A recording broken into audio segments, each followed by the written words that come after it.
惊龙变。惊龙变。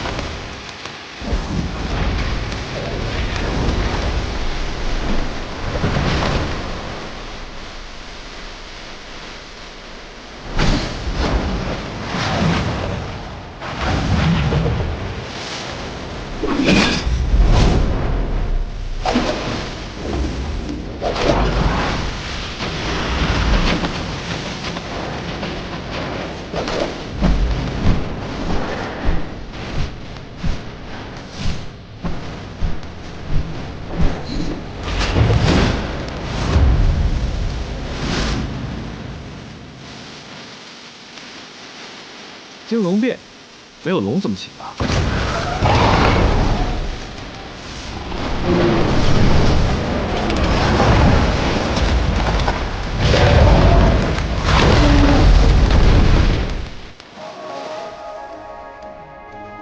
看清楚了吗？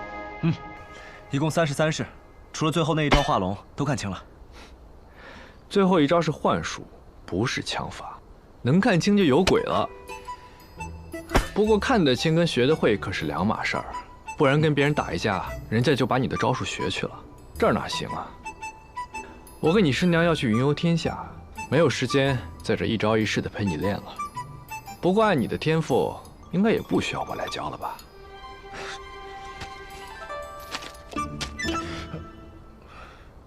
拿去，自己练。多谢师傅。你呀，应该算是我徒弟中最幸运的。师傅何出此言？我的剑法是天下第一，刀法是天下第一，这拳法和掌法呢，应该也算是天下第一。唯独这枪法，我还真算不上什么。这百里东君和萧若风，刀剑耍得再好，又岂能超过我？但是你不一样，你若成了枪仙，那可就是天下间独一无二的枪仙。师傅可真是高看我了。嘿，这可不是高看。百里东君出身名门，萧若风出身皇室，叶鼎之乃名将之后。唯独你一介浪人，生于天地间，以天地为家，却能与他们并肩，你敢说这不厉害？别让我失望。下次再见面时，我可是要喝你的喜酒。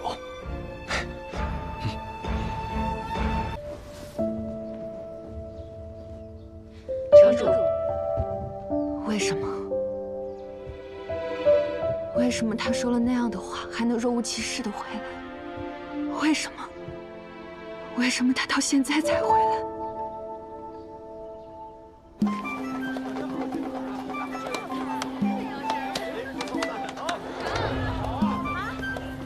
尹世子，金清华，帮我保管好啊。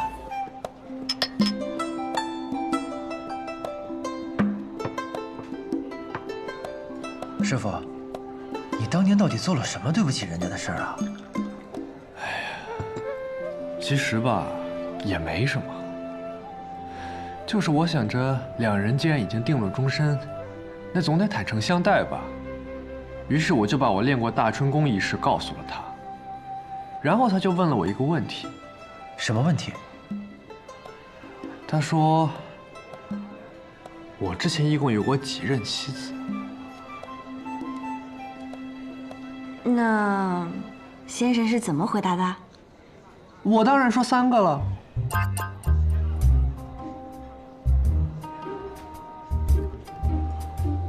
像我这种洁身自好的人，一世当然只能有1个妻子，绝不可能多。那我知道为何洛姑娘说先生是浪荡子了。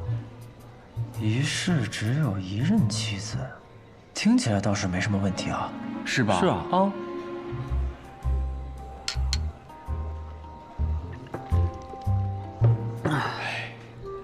那百里师叔的意思是，活得越久就可以爱得越多呗？不，我不是这个意思。那你是什么意思啊？我的意思是，不是在说师傅的事儿吗？怎么会突然指向我？哦，对，在聊我的事儿呢。哦，哎，你们女人家到底是怎么想的呀？虽然以先生的立场来看，每换一个身份就是一世，每结一次亲呢，那就是一生一世一双人。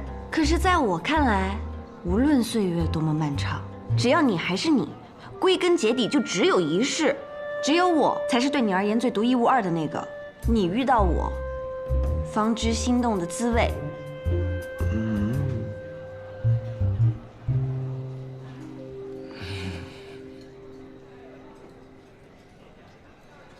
师傅，那你说完以后，他怎么说的？我说完之后，他面色有些不好看，但是也没有立刻发作。他又问了我第二个问题。什么？哎呀，他说，定然是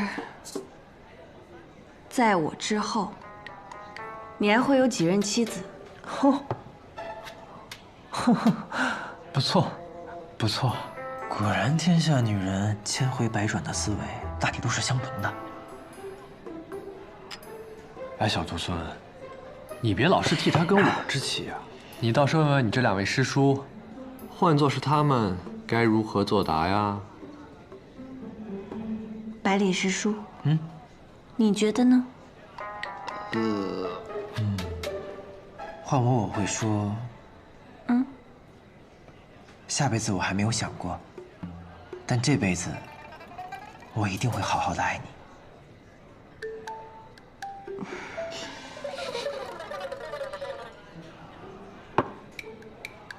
司空师叔，那你呢？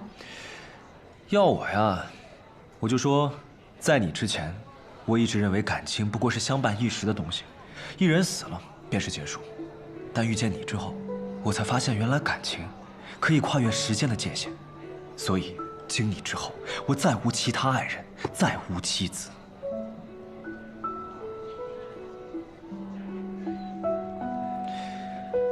至于几十年之后，不过是换个女子，再说一遍同样的话罢了。我这活了180多年，算是白活了。啊，我该叫你一声师傅呀！哎，不妥。师傅，那你最后到底是怎么回答他的？哎呀，我那天也喝了不少，有点醉了，我就跟他说，我说，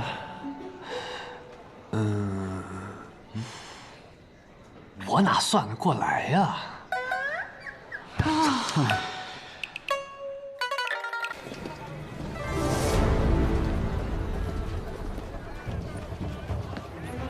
登天阁，这是什么？雪月城登天阁一共16层，每一层都有一位高手镇守。越往上，这把守的高手啊就越厉害，尤其是最上面那几层，都是江湖中传说级的高手，功力高深莫测。只有闯过那最高层，方能一眼窥雪月。这么厉害？是啊，不过也没什么，因为我就是传说本身。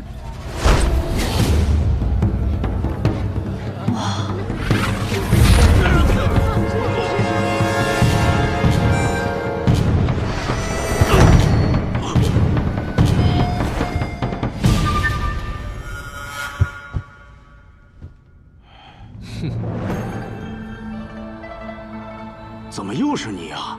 以前老城主让你来拦我，现在少城主也让你来拦我，我倒想问你，怎么又是你呀10年未见，你怎么变年轻了？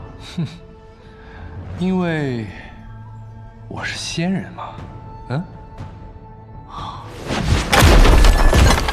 师傅这铁头功可真是厉害啊，屡试不爽啊。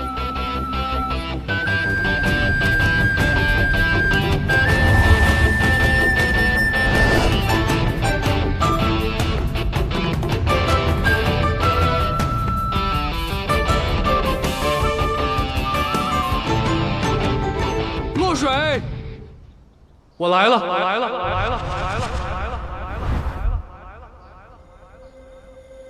曾经你说，相对于武夫，你更喜欢学堂书生，于是我便执掌了学堂。这天下人见我呀，都要尊称一声学堂李先生。可是李先生已死，这一世的我叫南宫春水。这一世，我要做一个儒雅的读书人。曾经，你问过我一个问题，但是那时的我回答错了。现在的我要重新回答一遍。我，南宫春水，这一世往后，就只有你一个妻子。曾经的我以为，男情女爱不过只是一时的，一方死了，也就结束了。直到我遇见了你，我才明白，原来感情是可以穿越时间界限的。所以你是打算等过几十年后，把这话换个女子再说一遍吗？司空长风，老手啊！我哪知道我随口一说就猜到所有情节了。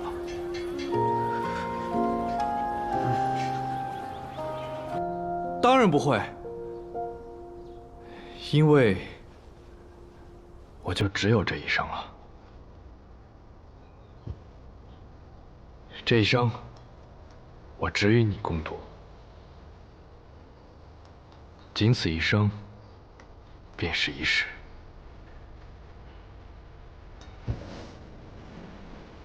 凉风出现，燕雀节节转林间。这夜云烟，风落淡，梦还未绝。原是良辰好景万千，独行飞满沧海。这话什么意思？我的意思就是，大春宫我散了。从今往后，我就跟常人一样，生老病死，一生一世。一生一世是让你这么用的吗？只要能跟你在一起，我觉得可以这么用啊。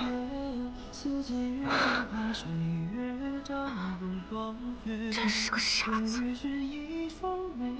不会，又要赶我走吧？所有人都羡慕的长生不死，你就这么不要了？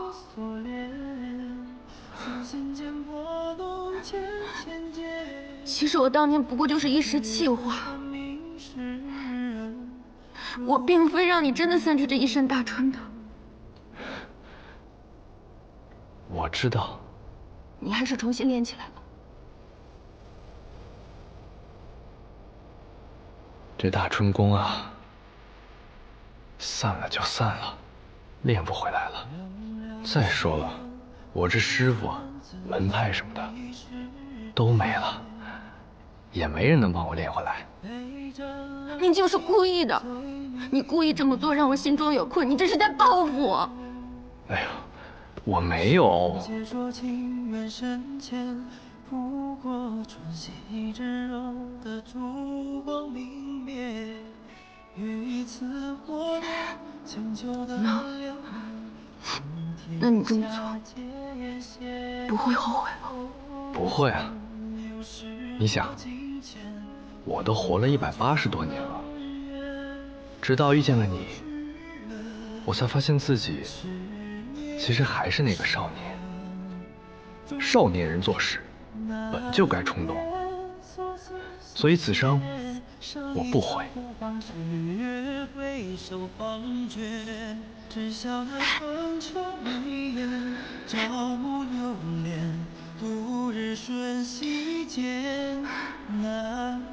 那就不悔。心间波动千千结。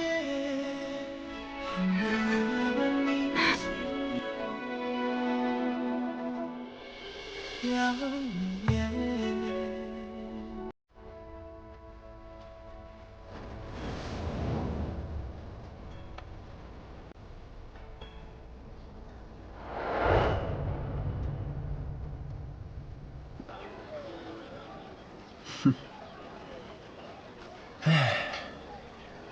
这就是书上最愿写的，人们最愿看到的。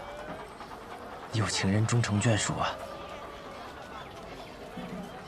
为了一个女子，放弃长生不死，也只有书里才会写的故事。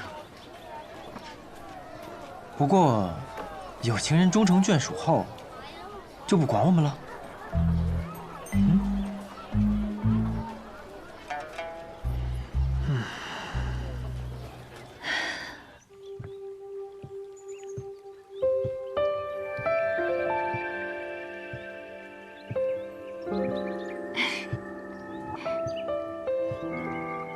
你笑什么呀？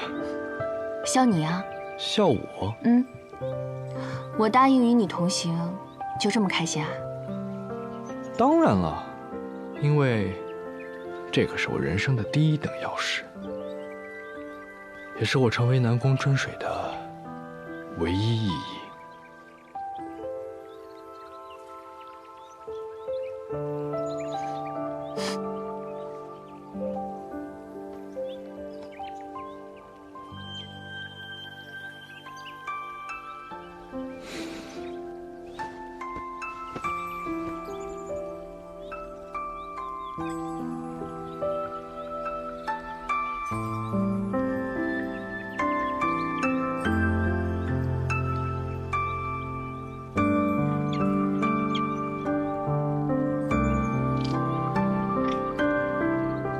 对了，那个与你一起来的那3个人是谁啊？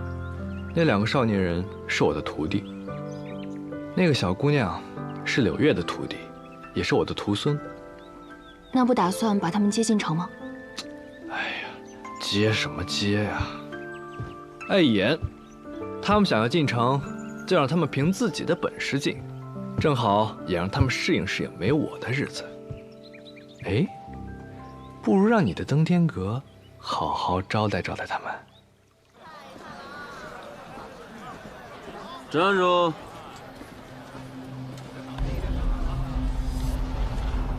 有拜帖吗？没有。没有拜帖，请先登阁。若我不走登天阁，执意要从你这儿走呢？走登天阁要打16个人，麻烦。更何况现在天色也不早了，若从你这儿走，打你一个就够了。有道理啊，那就打吧。看来你们想直接打我，也可以。不过这打登天阁，打得赢就进，打不赢还可以走。打我可没这么斯文的规矩。要么打完我躺着，要么被我打趴，丢出去。哼，二位，这人要打趴我们，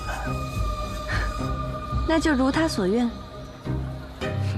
打趴他，有意思。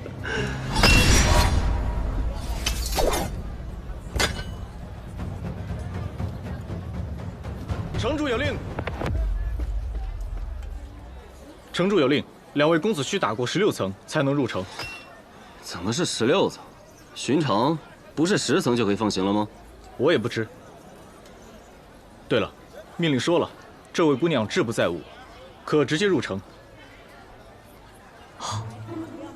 如此，那百里师叔、司空师叔，加油！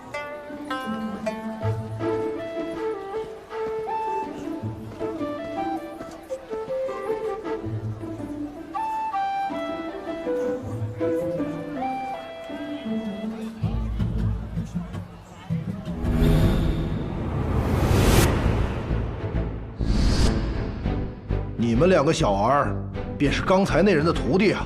怎么，可是要闯阁？你上还是我上啊？你先吧。一般厉害的人，不都最后上吗？要点脸，说话别太嚣张了呀！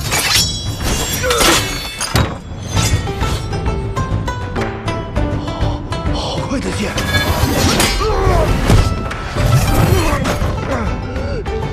真是见了鬼了！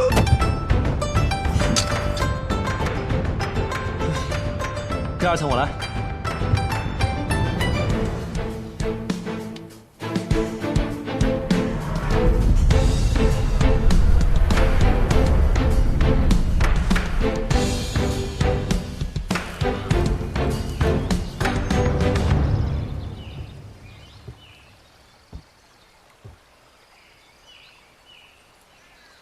晚辈叶鼎之，求见刀仙燕灵霞。你来找我复仇？并非如此，晚辈是想求刀仙赐诏。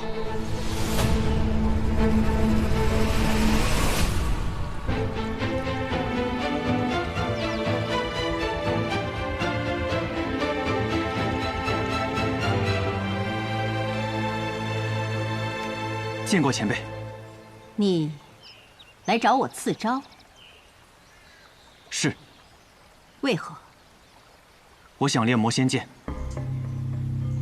习剑想要有成，我有3法：挑战剑客、绝境打磨、高手赐诏。我时间不多，前2者又太费时间，所以我想请前辈赐诏。你和你师父还真是如出一辙。站在男爵武林的立场，我并不支持你练魔仙剑。我知道，我还知道，前辈也心知。为何男爵高手众多，我唯独来找你赐诏？你很聪明，也很能洞悉人心，不错。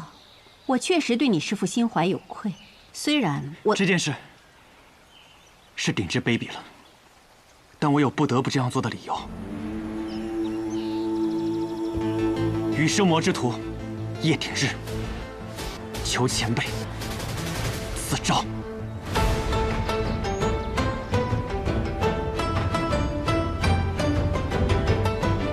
罢了。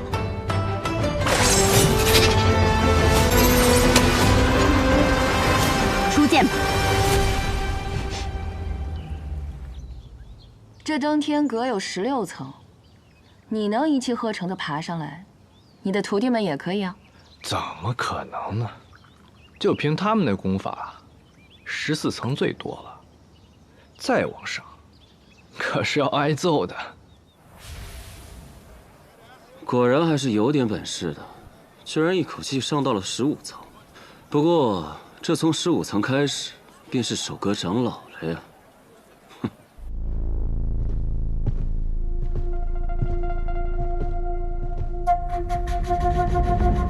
奇怪，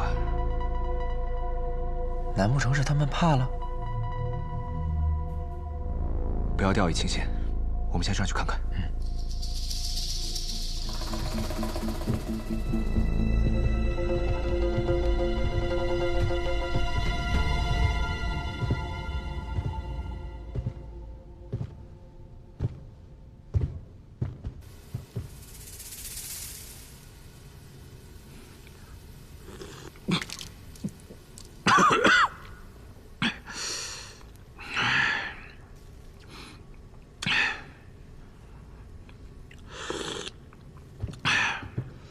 哎，这层怎么有2个人啊？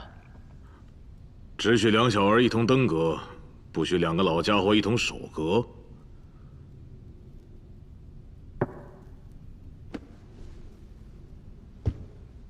登天阁第15层守阁人骆风中。登天阁16层守阁人骆念色。既然你们2个一起上，那我们也就一起上。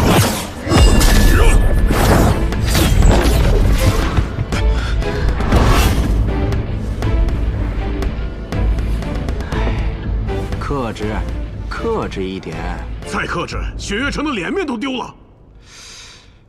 你说的也对呀，这师傅就算了，你说这徒弟接二连三的挑衅，确实不该忍啊。哎，两位老英雄成名多年，不会以大欺小吧？小兄弟，你混江湖多久了？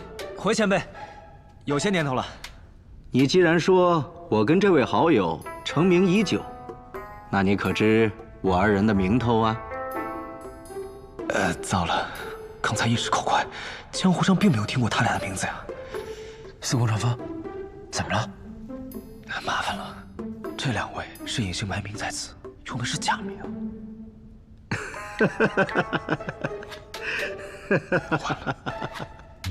反应过来了。你们纵使在外宣扬我们如何欺负于你，但是有谁知道我们俩是谁呢？这也太不要脸了吧！哎，既然来了总要打，废话就别说了。哎呀，着什么急呀？给他们一个说句话的机会。哼，架是一定要打的，但可不可以不打脸啊？可以啊。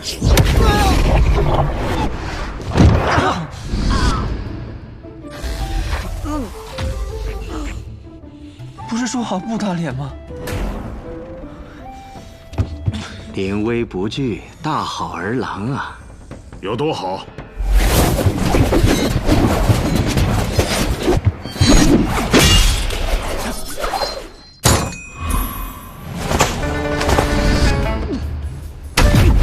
怕我吗？不怕，有本事打死我！怕不怕？不怕。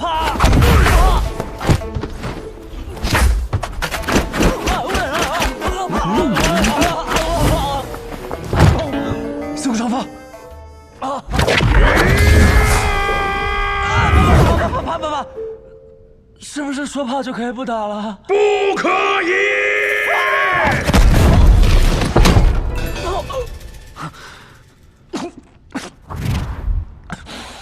别急，这里有我。别问，我怕。可不可以让我带他休息一会儿？这个风中的功夫啊，太狠了。你放心，我跟他不一样。真的吗？真的。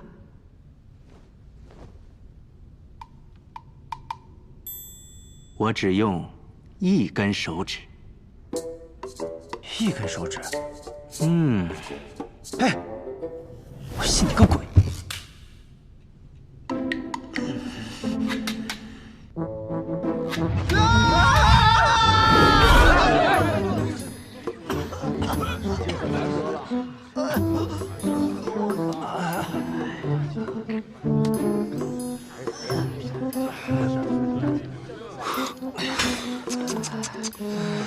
看你们这也不行啊，要不把你们师傅叫出来帮帮忙？方才进去的就是我们师傅。这位兄台，麻烦帮我给他传句话。他叫南宫春水。别闹了，师傅他根本就不会来帮我们的，让他来看我们笑话还差不多。不是的，是我要告诉他，你给我等着！好，里面那个叫南宫春水的，给我听着！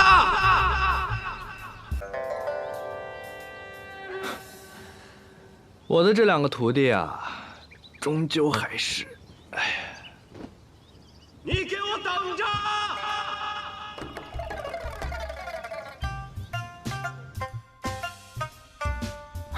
百里东君啊，百里东君，罢了，就让他们被打死吧。被那两位这么折磨，可真的会死的。这两人既然敢这么嚣张，就说明离死还远。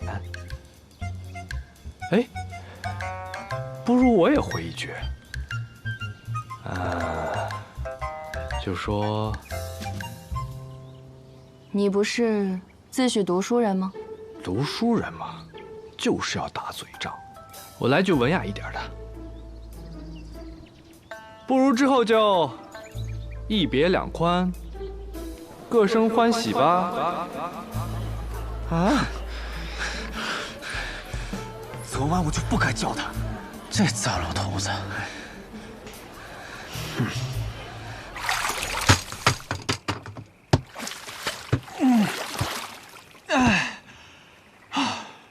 不打了，再打就要被打死了。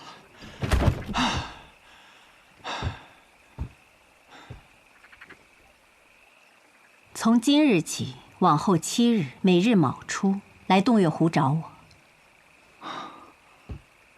多谢前辈。哎，对了，前辈，你饿了吗？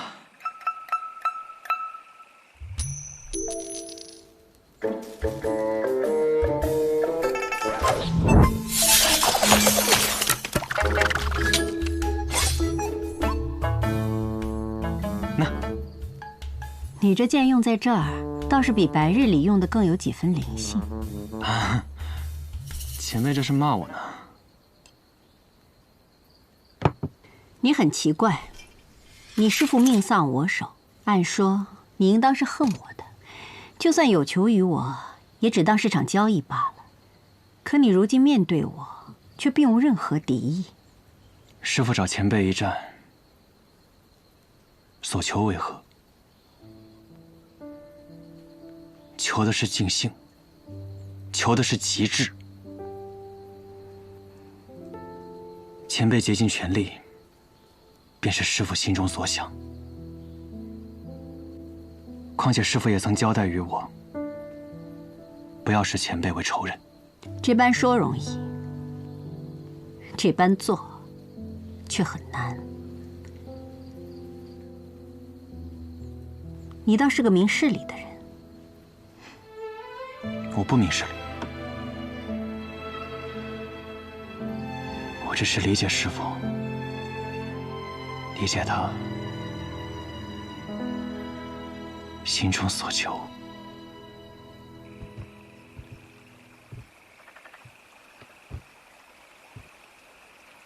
接下来的每一日都要如此。我定当每一日都进行练剑。烤鸡也要如此。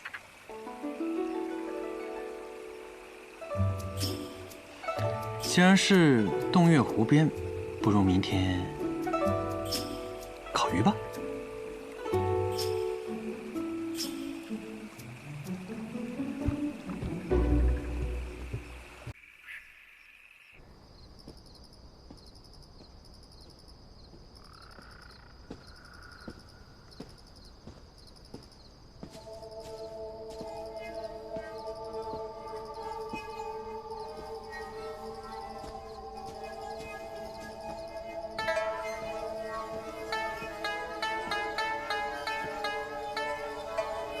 公子师父心丧，所爱之人将嫁人妇，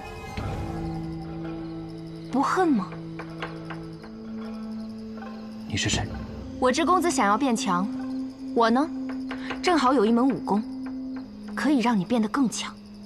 我说，你是谁？天外之天，方外之地，我叫月清。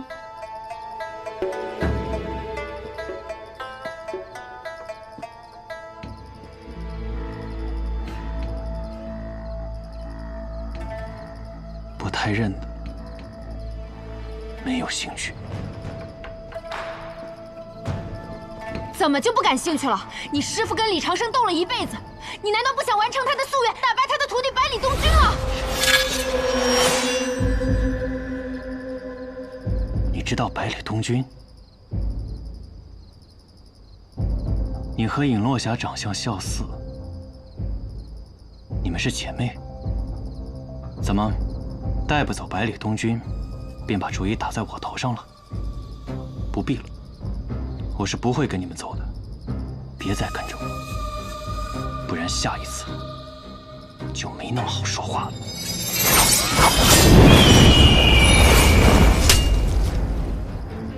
鼎之。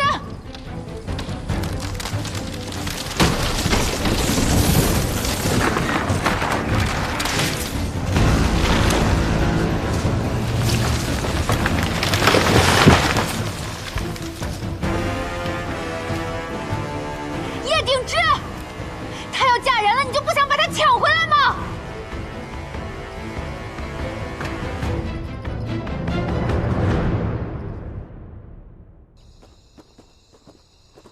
你们的朋友来看你们了。尹师之，你怎么来了？幸亏你不用打，那几个老家伙太不是人了。我来给你们送些伤药。哦，对了，先生说，若是你们打不过登天阁16层，就让你们滚。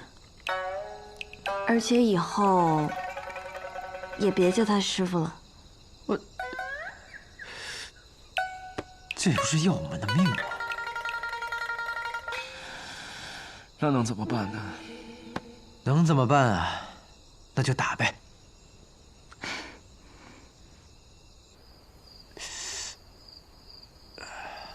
疼。那我轻点儿。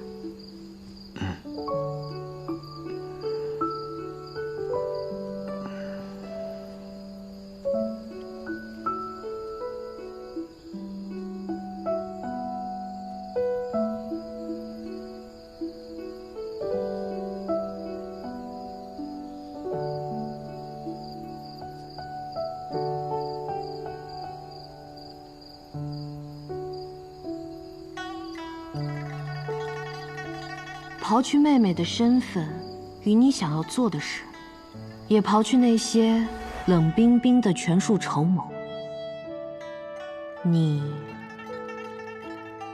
喜欢这个百里东君？我没想过这个问题，那就现在好好想想。阿姐，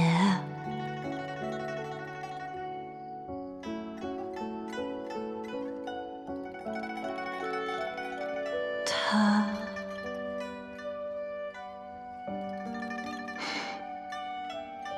你笑了？哎，呀，怎么还脸红了？你喜欢他呀？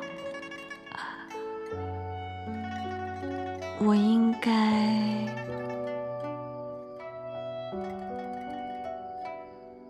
是有些喜欢的吧。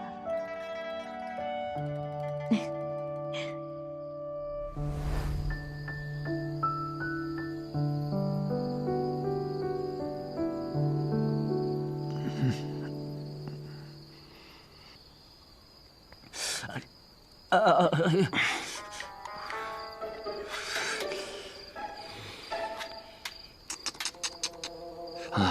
你说，这同样都是师叔，怎么你只配我给你上药啊？羡慕羡慕？哼，当年我练枪受伤的时候，那可是教坊最美的女人给我上的药，这有什么好羡慕的？你笑什么？你别不信啊！我说的是真的。哎，你走什么啊？我说的真的是真的呀！哎。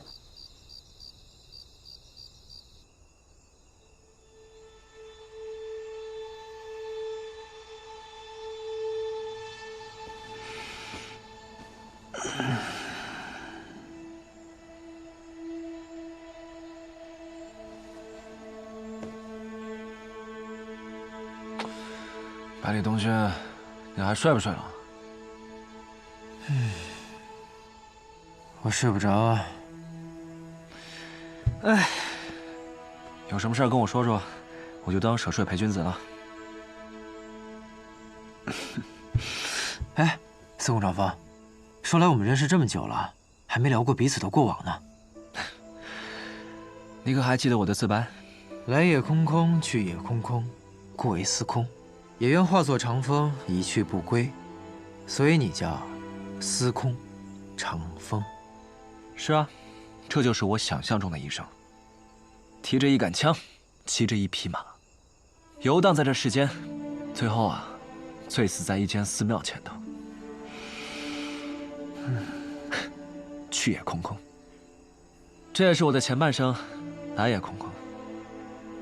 哎，你还记得我曾经跟你说过吗？我曾经跟你说过，我失了忆。我开始有意识的时候呢，是从一间破庙中醒来。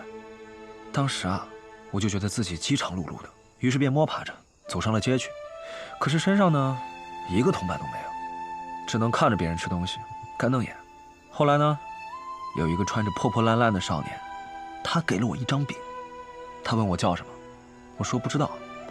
于是他便让我跟着他混。我也不知道自己当时几岁，只记得那少年啊，跟我一般高。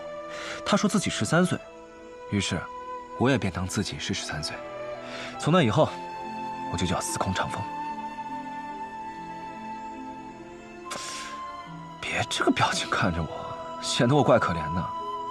哎，我跟你说啊，其实啊，我觉得自己没什么好惨的。今朝有酒今朝醉，这不是挺开心的吗？好了，我说完了，说说你吧。我呀，我从小就不喜欢习武，喜欢酿酒，然后就拜了酿酒术天下第一的古陈师傅。后来，古陈师傅死了，将西楚剑歌传给了我。从那以后，我便下定决心要好好习武，随后就拜了武功天下第一的李先生为师。你这是在炫耀？没有，我只是……好了，我就是开个玩笑，你只是真的这么顺遂？是啊，现在我好像唯一没有实现的，就是娶仙子姐姐过门了。可是……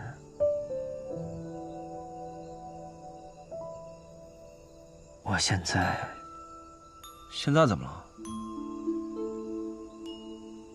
了？啊！你不会是喜欢上尹世之了吧？司空长风，我不是那种轻易会变心的人，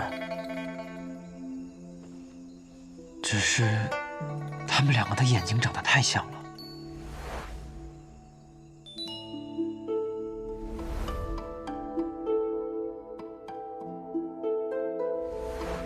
我不是在给自己找借口，是真的太像了，像到我有时候看尹世之眼睛的时候，会恍惚间像是回到了初见他的那一晚。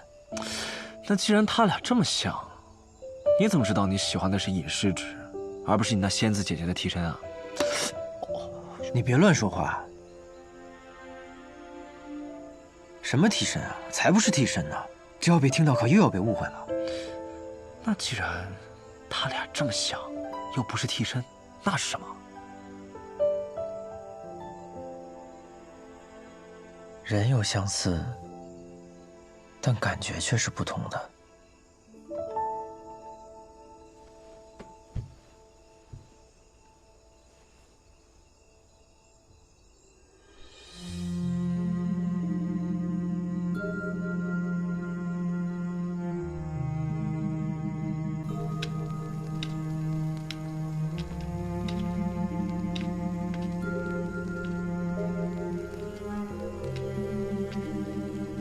叶鼎之，她要嫁人了，你就不想把她抢回来吗？怎么可能不想？我做梦都想。还有不久，她就要穿上红妆嫁给别人了。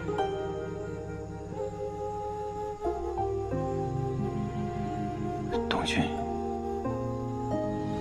我要抢的人是你师兄未来的嫂嫂，到时候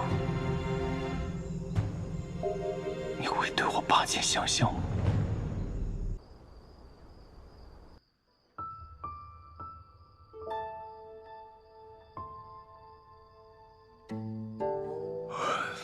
百里东君，我还是第一次这么完整的听你说这些事情。哎，你这关不好过呀。也不是，若是想通了，便也能过。长风，我忽有感悟，走，陪我过上几招。啊？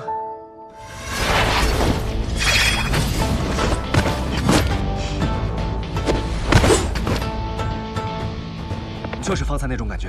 唐门之中，观师傅散功一战之后，心中一直有股真气不散。方才终于找到了那股气，再来。好啊，你们俩打得尽兴，也带我一个。啊个屁！来吧！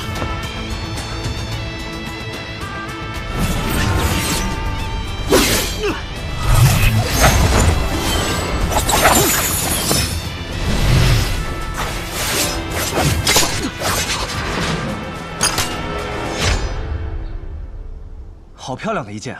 这一剑，谁教给你的？长风，我不是和你说我忽有感悟吗？于是我便再悟，就悟出了这一剑。剑名呢？这一剑名为相思。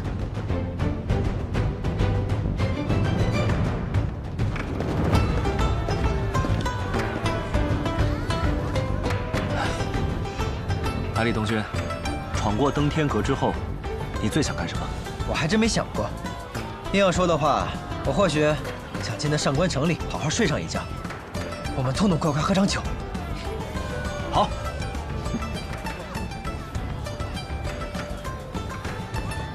弟弟啊，这么关心我这2位徒弟啊？是你？你什么你啊？叫姐夫。哼，滚！哎呀，动什么刀嘛？啊？哼，上次见到你，还是个这么高的毛头小子，吵着闹着说要练刀法，但是家里非逼你练剑，这把刀还是我送给你的，这么大的恩情都不记得了？你怎么知道？难道真是你？可你怎么……说来话长，干脆就不说了。啊，其实我上次骗你的，这混元刀法呀，配着混元功确实不错，但是鲍一并没有更强，却会更浪漫。你真的很无聊。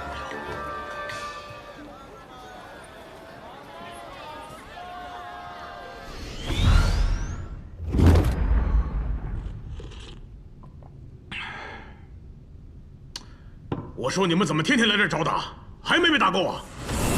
当然够了，所以我们今天就来让你们一挨一顿打。怎么样？觉得我这2位徒弟这次能闯城吗？你看不就知道了？应该不会让你失望。哼。这2个臭小子还真不错。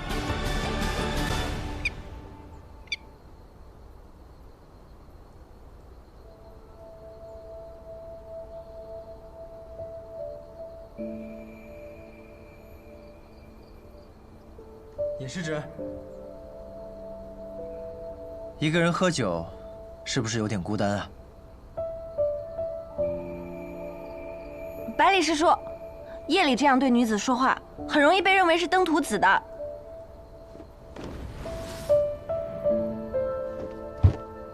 怎么会？我看话本上说，月下相逢，墙头马上，是很浪漫的。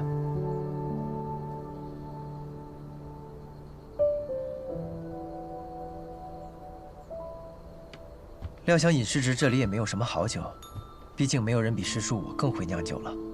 所以，便给你备了些好酒。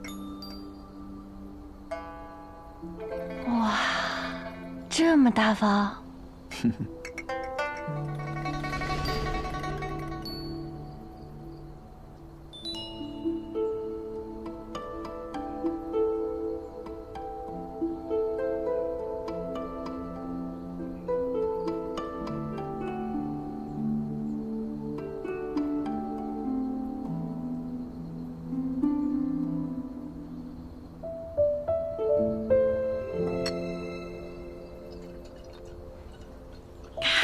不愧是我的百里师叔。百里师叔，那你后来是怎么赢的？因为一些机缘，我自创了一件。机缘？什么样的机缘？那既然他俩这么像，若不是替身，那是什么？人有相似，但感觉却是不同的。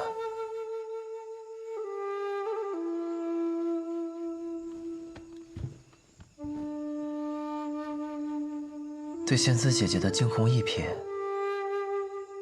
那一瞬间的心动，自然是真的；而与尹世直的朝夕相处，共同拥有的记忆，对他产生的喜欢也是真的。如果非要有个比较，那仙子姐姐就像是海中的明月，而尹世直，他便是人间的烟火。海中明月，我自然是很喜欢的。若说可望不可及，也并非如此。纵剑踏海而去，也可邀月九天。曾经的我，渴望被明月的光辉照耀，而如今我却觉得，月圆月缺，日升日落，怎样都好。只要人间的烟火在我身边，我们一起，每天开开心心的便好。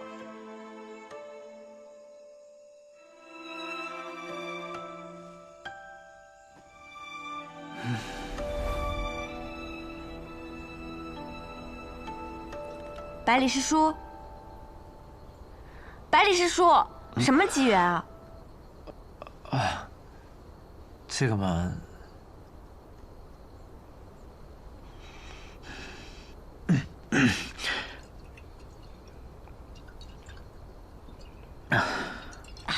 好吧，赢了就好。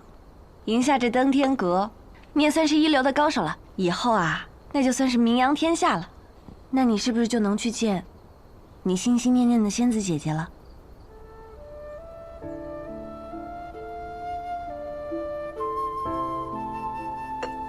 见，当然要见，不光要见，还要好好的见。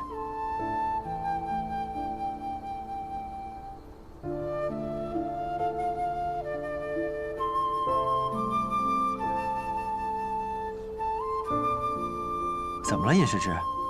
今夜月色正好，趁着月色，赶紧喝酒才是啊。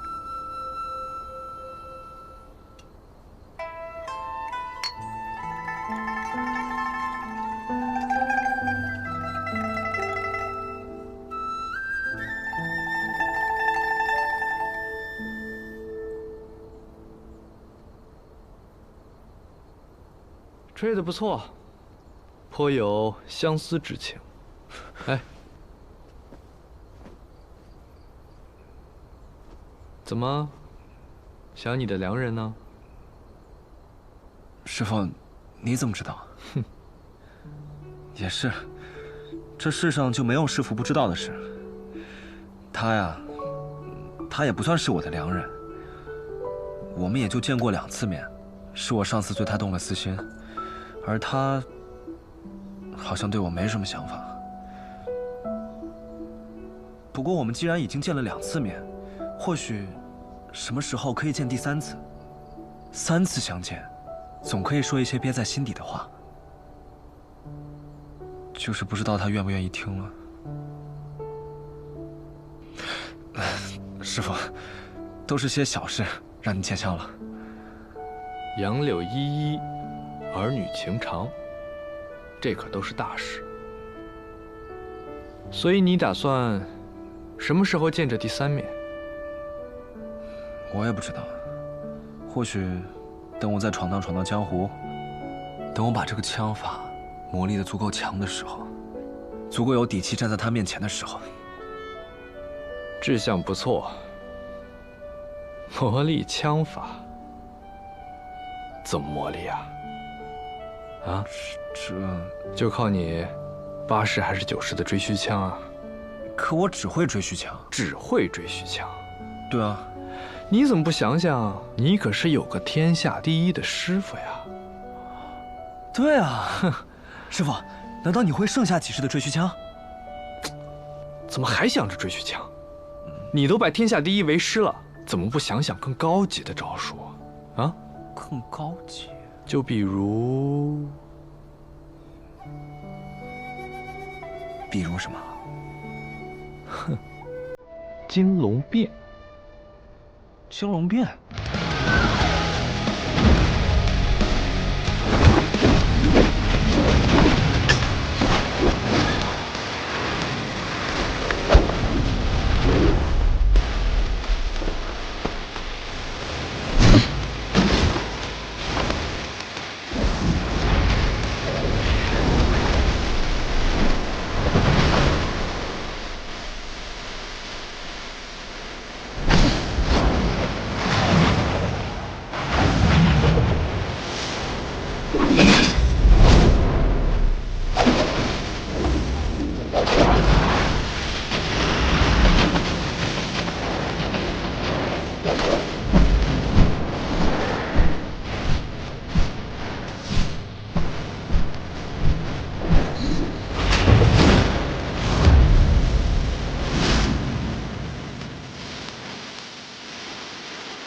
金龙变，没有龙怎么行啊？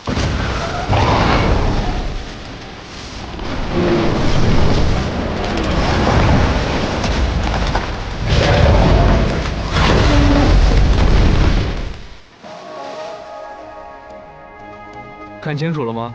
嗯，一共33式，除了最后那一招化龙，都看清了。最后一招是幻术，不是枪法，能看清就有鬼了。不过看得清跟学得会可是两码事儿，不然跟别人打一架，人家就把你的招数学去了，这哪行啊？我跟你师娘要去云游天下，没有时间在这一招一式的陪你练了。不过按你的天赋，应该也不需要我来教了吧？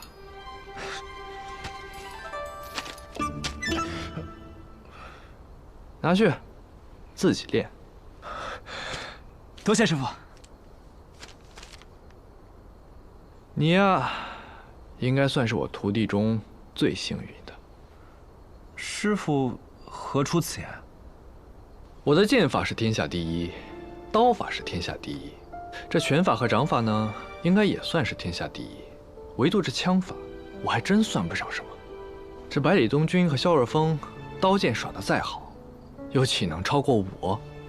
但是你不一样，你若成了枪仙，那可就是天下间独一无二的枪仙。师傅可真是高看我了。嘿，这可不是高看。百里东君出身名门，萧若风出身皇室，叶鼎之乃名将之后，唯独你一介浪人，生于天地间，以天地为家，却能与他们并肩，你敢说这不厉害？别让我失望。下次再见面时，我可是要喝你的喜酒。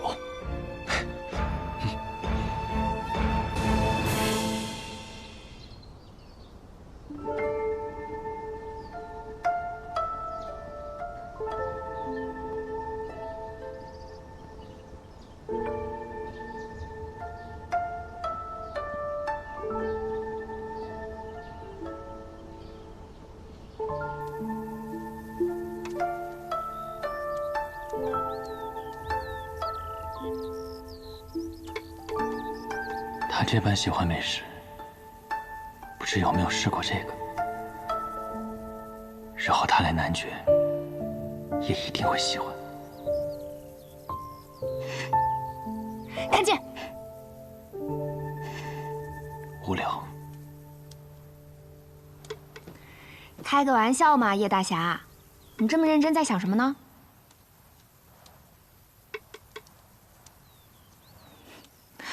这是什么？竹筒饭啊？都是你自己做的，我都没吃过竹筒饭呢，好吃吗？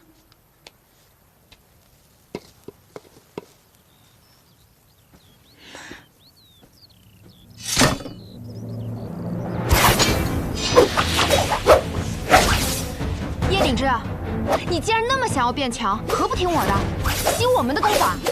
喂，你整天在这个破竹林里练剑有什么用啊？我知道你找了个女刀仙，不过依我看也没什么了不起。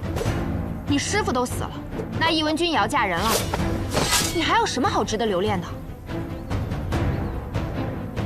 跟我回去，修成新的天下第一不好吗？天外天里，住的是北阙移民吧？你们找我做什么？当年领兵灭北阙的，是我的父亲。上一辈的恩怨交给上一辈来断。叶将军当年灭北阙是奉北离的皇命而行。北阙一族之所以能死里逃生，是因为叶将军按兵不追。我来找你，只因为我们合作都能得到对方想要的东西。我们北阙一族有一门功法叫虚念功，只有天生五脉之人才可修行。我父亲闭了死关修行，至今还未出关，所以我们需要找一个天生五脉之人，习得同样的功法相助于他。而你，就是天生五脉。那你们身上有什么我需要的东西吗？天下第一呀！习得至高无上的功法，你可就是天下第一了。待我父亲出关，我们联合蛮族南下，荡平北离，杀掉萧氏皇族，为你父亲报仇，为你一家报仇。你也可以与你心爱的女人团聚，不好吗？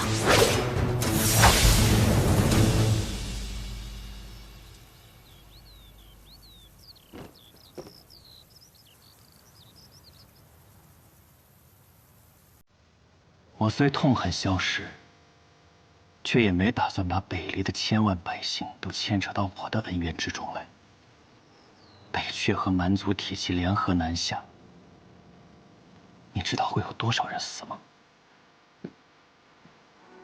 那你知道当年北离踏平北阙的时候，死了多少人，牺牲了多少无辜，就连我的母后都……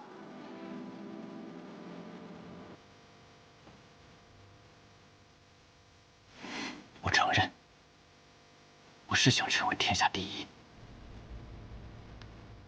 但用一个更大的错去掩盖之前的错误，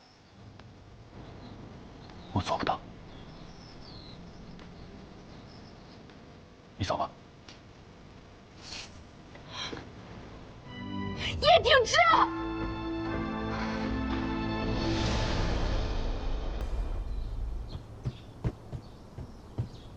报城主，南宫县上有一个奇怪的人要入城。奇怪的人？那个人身穿黑衣，头戴斗笠，斗笠上有个奇怪的徽记。啊，对了，他手里还捧着一个卷轴。看来，是时候让雪月城在江湖中出现了。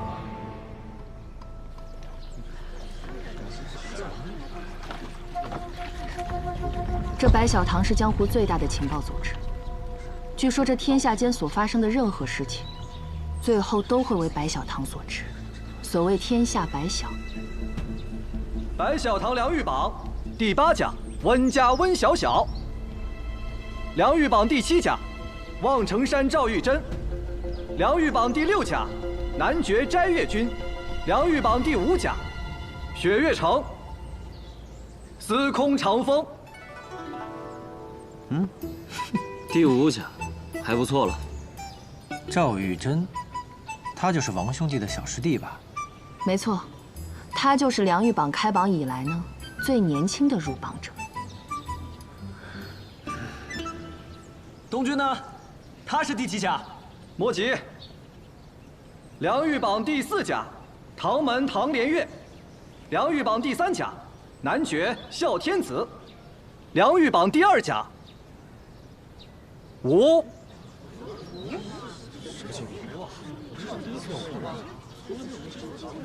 并列首甲稷下学堂百里东君。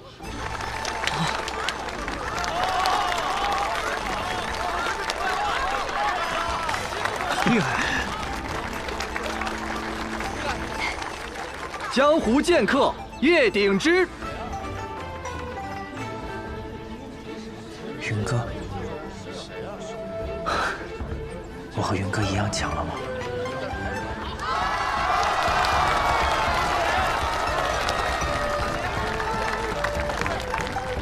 这臭小子还不错嘛。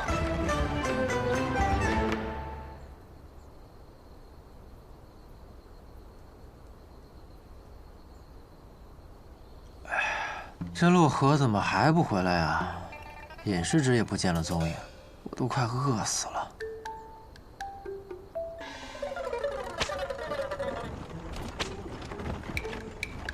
真走了，你不后悔啊？不后悔。他已是梁玉榜首甲，长风也入了梁玉榜，以后他们的路就让他们自己走去吧。咱们还有咱们的路要走呢。再说了，只要性之所至，以后总有机会再见。是。洛河，姐夫，一切都准备好了。百里东军，司空长风。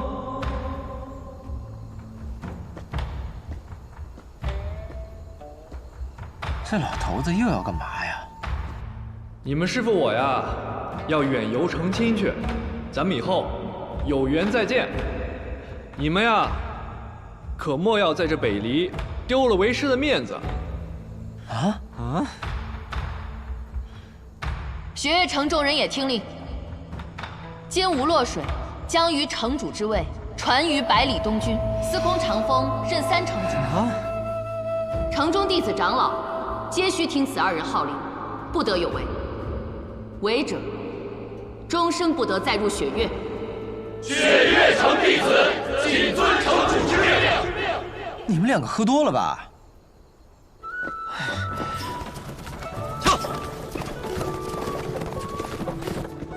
师傅，师傅！东巴、长风，你们也听到了，刚才你师娘可是让你们2个做这雪岳城的城主，可是要好好做呀。我哪会做什么城主啊？别到时候你俩回来，发现我把城给搞没了。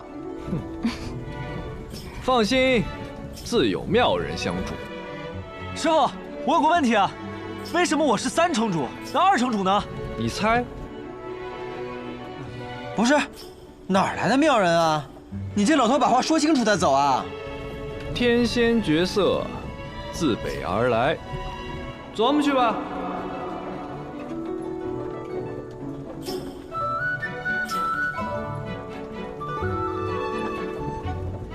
还天仙绝色，有我美吗？没有，怎么可能有你美？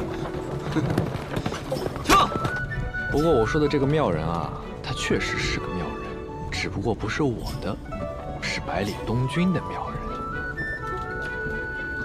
他？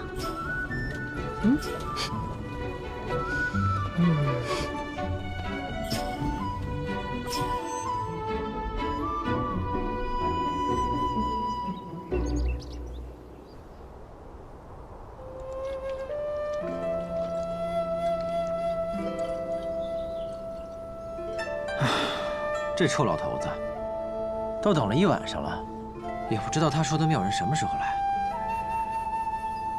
哎，你又不是不了解师傅那性子。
好久不见。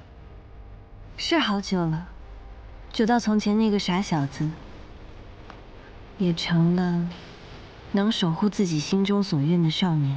我拜师李先生，以7战星夜酒大胜了雕龙小筑的邱如白，如今又已登上良玉榜的榜首，可以算是名扬天下。算。所以今日我来了，来这里履行我的承诺。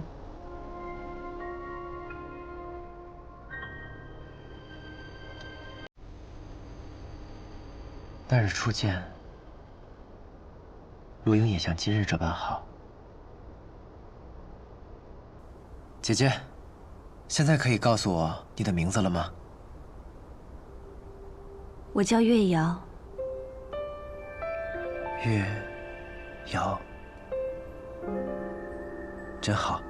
原来我等了这么多年的，是个如此美丽的名字。百里东君，我此来雪月城，你可否请我喝一杯酒？月瑶姐姐想喝什么酒？风花雪月。下关风，上关花，苍山雪而海月，听起来便是个浪漫的酒。我还没酿过，但这第一杯，我想酿给我喜欢的人。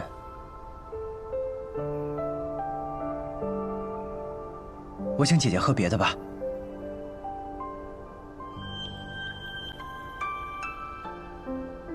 我设想过无数次惊人的场景，我该手足无措，我该心花怒放，我该欢喜的只想拔剑醉舞一曲。可当这一刻真正的来了，我却只想说：你好啊，仙子姐姐。虽然你从未回应过我，虽然我这么说有些自恋，但我曾经坚定的以为，你我重逢的这一刻，便是我们故事真正的开始。可没想到这一刻，却是我们故事的结束。我喜欢上了一个人，应该说，是真正的喜欢上了一个人。那个人他还问我想不想见到你，我和他说我想，不过只是单纯的像现在这样，安安静静的完成一个萍水相逢，却让我记挂多年的约定。我手上这一杯酒叫做过早，是我重回天启城酿的第一杯酒。我请姐姐喝这个吧。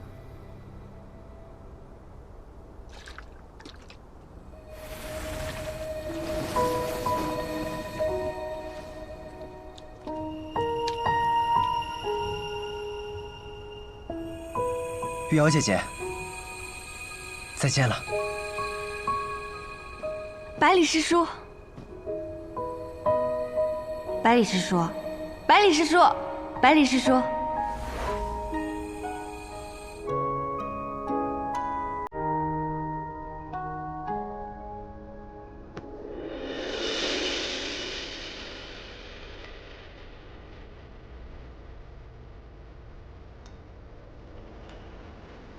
凉风出现，燕雀节节转林间。这夜云烟红若丹，梦还未决。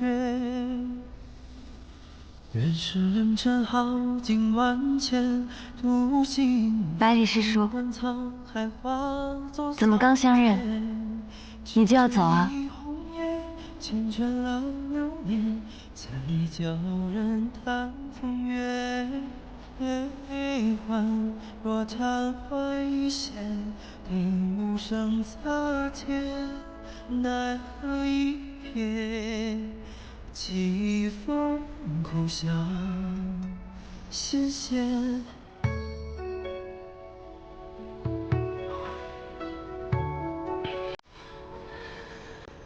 这雪月城啊，光是听名字就知道是一个适合风花雪月、谈情说爱的地方。希望有一天，我也能带他来到这里。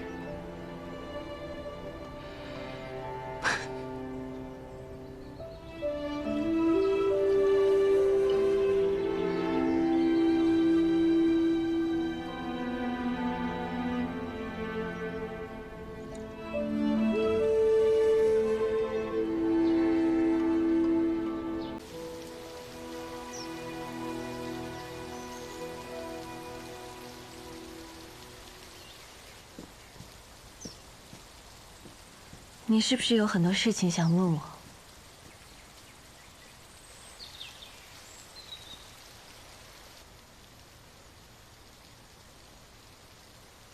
百里东君，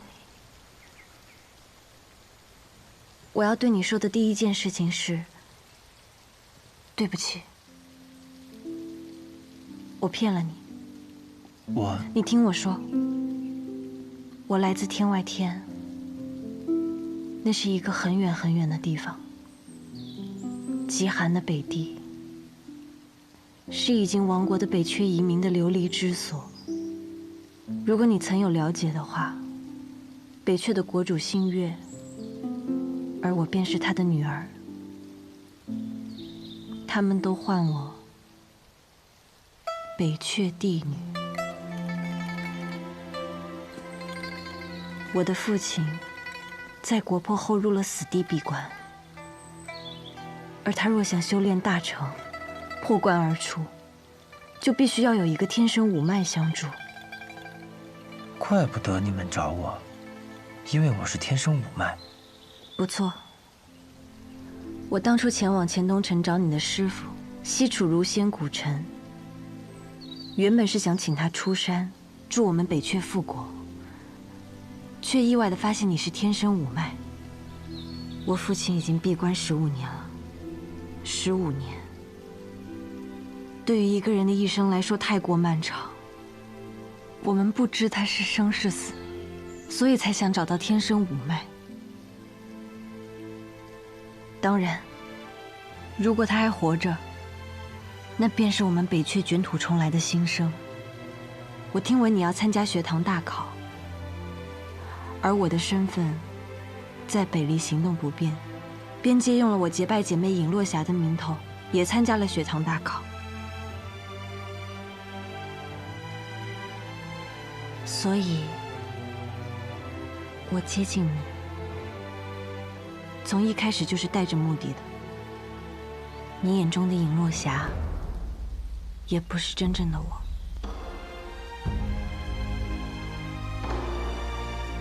你听完，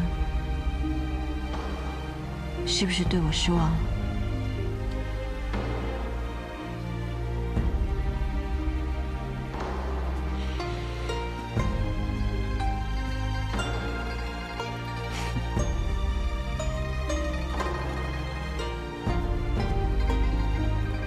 百里东君，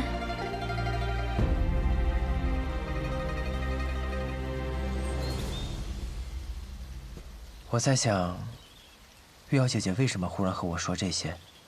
想来想去，答案只有一个。什么？你不想带我回天为天？有时候觉得你很傻，但有的时候，你却意外的十分敏锐。我既然选择告诉你，就说明我已经做好了决定。我不会带你回北阙，也不会让北阙的铁骑踏入中原。为什么？因为我不想看到战火肆虐，苍生受苦，故国已不复，覆水再难回。我已经寻到了我想要的东西，我要在新的地方，为我的臣民们建立起一个新的家园。新的家园，真是令人向往和振奋啊！原来姐姐选了一条很难走，却又令人敬佩的路。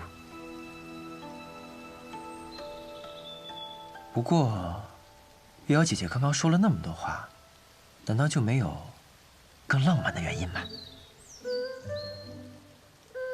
我以为玉瑶姐姐是因为我百里东君潇洒不拘的性格，觉得与我长相厮守比什么都重要，所以……谁要跟你长相厮守？难道不是吗？我以为我与尹师侄两情相悦呢。我说了，我不是尹落霞。名字不过是一个代号。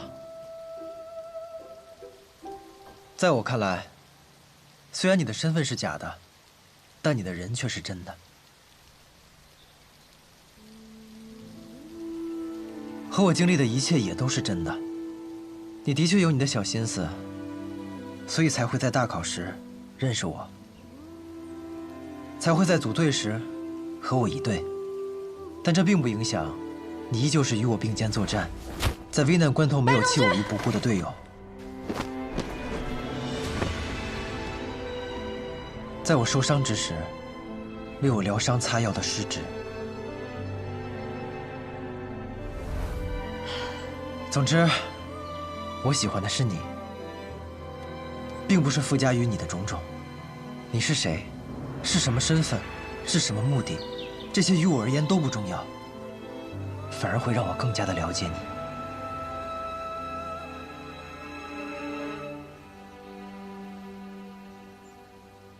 你方才说你喜欢我，我说了吗？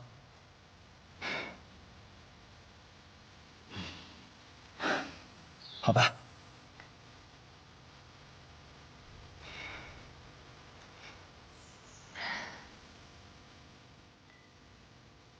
那你呢？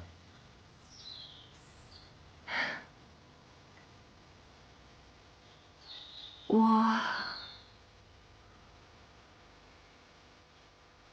啊，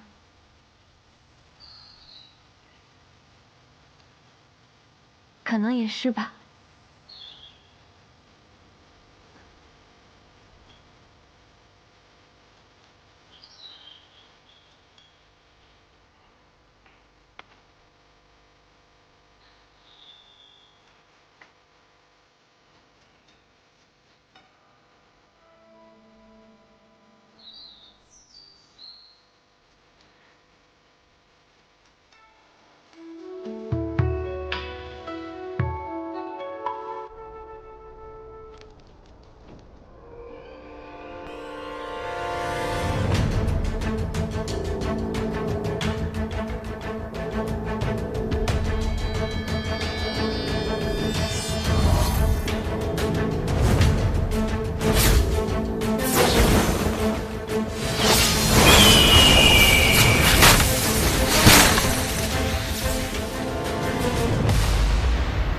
剑气，也有几分羽生魔的风范。叶灵霞前辈，看来你的魔仙剑也有小成了。多谢前辈这些日的教导，顶之感激不尽。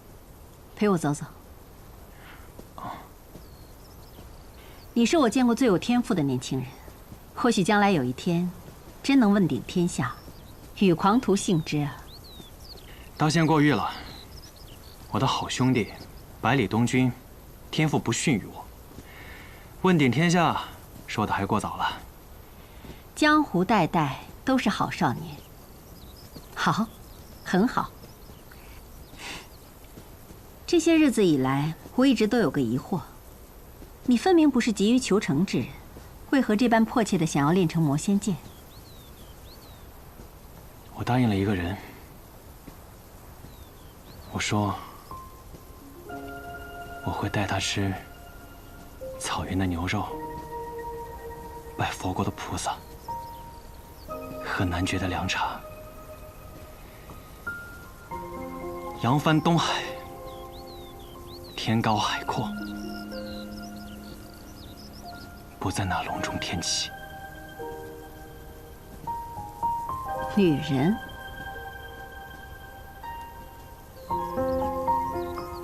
对，我此生最爱的女人。可是你要自己一个人去吗？北离天启城，想必也不是那么好闯的吧？那我也要闯一闯。真好啊！如果当年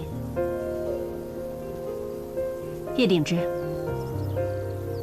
有你为他如此，无论成败，她都是最幸福的女人。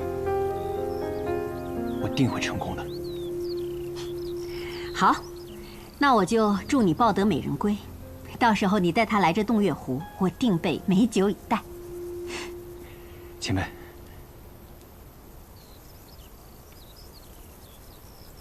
对了，前辈，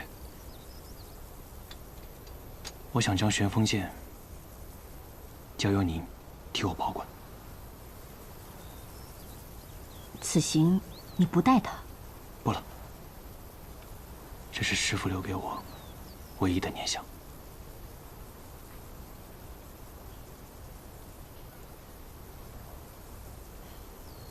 那好吧。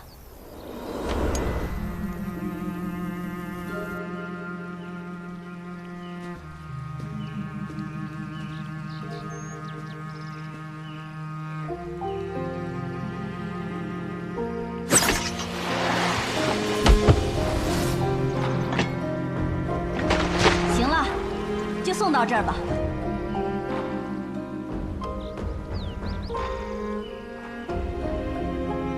春生西草叶，银鱼泛衣浅。料峭凌波来，舟上欲生烟。变则提心具，蓑衣向古弦。蜀花衔秀色，36峰前。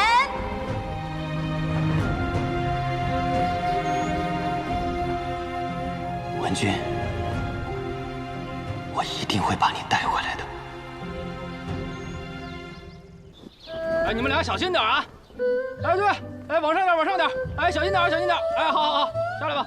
哎，你呀，我告诉你，去后院，听着没？哎，好嘞。哎，快去吧。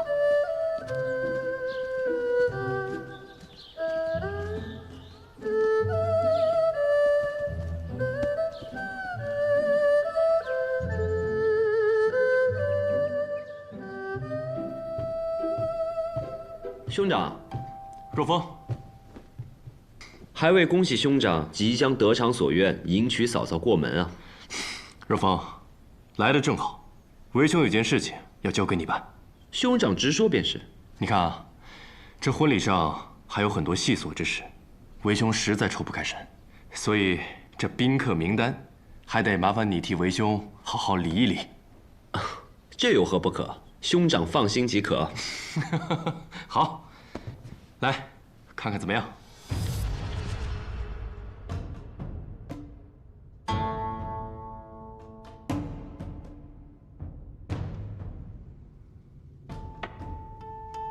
影宗和皇室结姻，这种事自我北离建国以来一次也没出现过。但锦儿求姑赐婚的时候，姑还是同意了。你觉得是为何？圣人之心，奴才怎么会猜得到？你跟了姑数十年，你是什么人，姑又怎么会不知？你心思素来重，又何必和姑说这些场面话？但说无妨。影宗为北离开国8大柱国之一义将军所创，以护卫皇城。听名字便可知，这是注定生活在暗处的一把皇室利刃。义将军一心为国，不求虚名，此等忠心，着卿感佩。一代传一代，能有几代？至少到目前为止，他们还未有过儿媳。有过的，不然姑是怎么当上皇帝的？影宗早就不是纯粹的萧氏守护者了。上一代姑选择了他们，这一代锦儿选择了他们。结党营私，可是杀头的大罪。除了开国先祖，有哪位皇子没有党羽？既然锦儿选择走这条路，那姑就推他走这一步，别太过分就行。那亲王殿下，老二啊，颇有些狠劲儿，野心嘛，哪个皇子没有？姑允许他有野心。哎，不过他最近好像消停了许多。但不管最后结果如何，锦儿可能会杀他，但风儿绝不会。陛下似乎格外喜欢琅琊王殿下。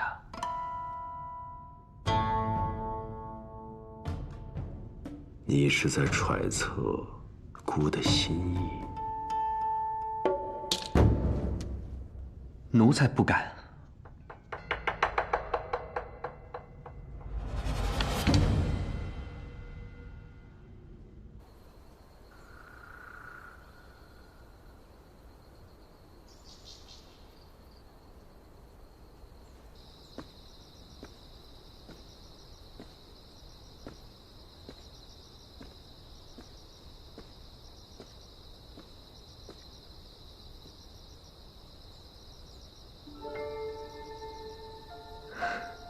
师兄，对不起，对你下药实在是下之策。半年之期将至，我没有办法眼睁睁的看着云阁来送死。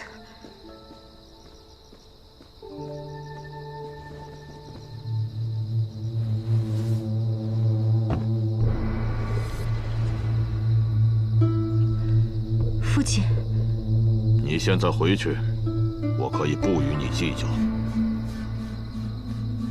不，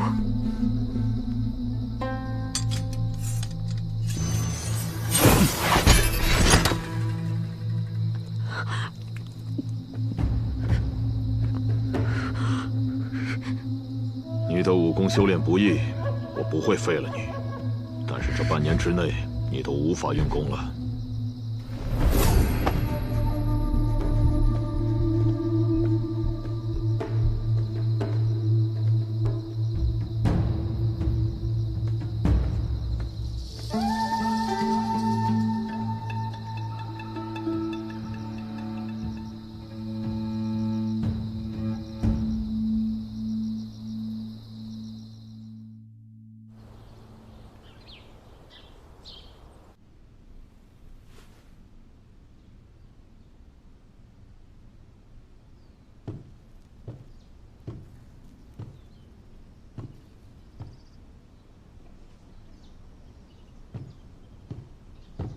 又遇到什么烦心事儿了？好，天启城送来喜帖，景誉王纳侧妃邀侯府前去观礼。不过是个王爷纳妃，还是纳侧妃，也值得我们镇西侯府大老远的跑一趟。原本是不该的，可我听说这个侧妃是影宗宗主的女儿。那个护卫萧氏皇族的影宗，他们竟然和皇家结亲，这是100年来头一桩啊！不过我记得他们家女儿，是不是跟叶家的云歌许配过？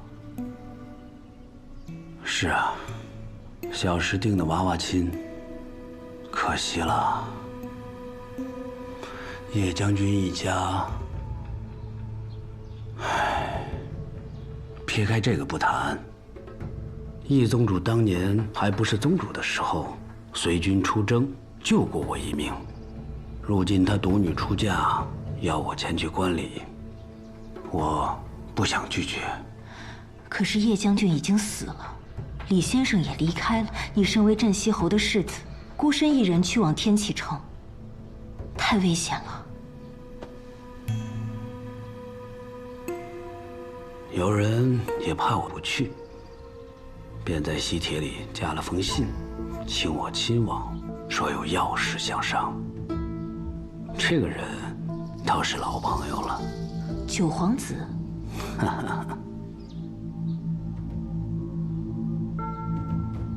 如今他已经入住自己的王府，是琅琊王了。他是那景玉王的胞弟。如今的朝堂上，皇长子派、亲王派、琅琊王派三足鼎立，而琅琊王一派形势最为光正。上次钱东城与他一见，虽然有些小的龃龉，但我对他仍是十分欣赏的。可是父亲说过，不得涉及党争。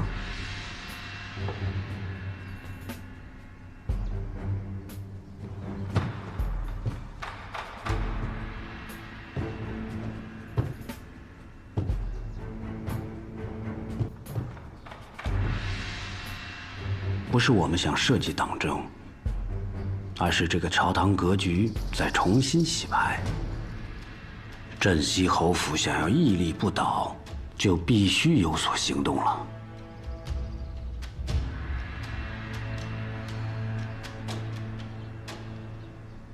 哎呀，算了，我也弄不明白。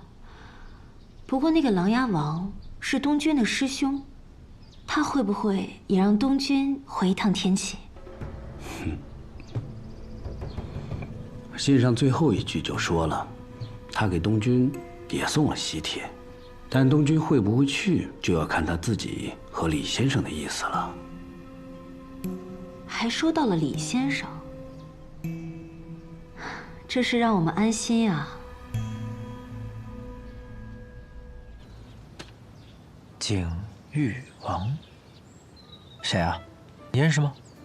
这景玉王名叫萧若锦，这下你可有一些猜想。萧若锦、萧若风，难道他是？没错，他是萧师叔异母同胞的哥哥。这封喜帖，应该就是萧师叔寄给你的。可是跑那么大老远就去看别人娶个亲，多没意思啊！我不想去。司空长风，你去吗？景玉王，这名字听着还不错，可是和我又有什么关系呢？先生临走前早已料到此事，他说你定然是不感兴趣的，但他想问你，就不想回天启城见见老朋友，见见雷师叔、萧师叔、我师父他们，不想跟他们较量较量，看看谁的武功更强了一些。那就去。这么草率？我觉得师傅说的对，是时候看看我们的武功究竟到什么程度了。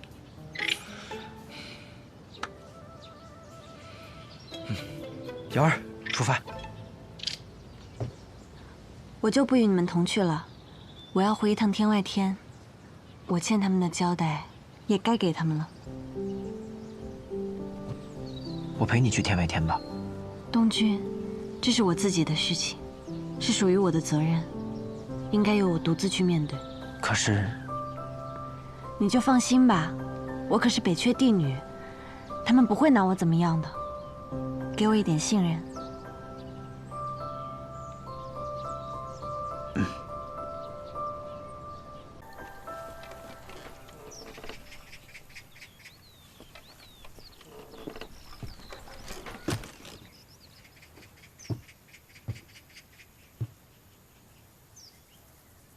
我会把他带回来的。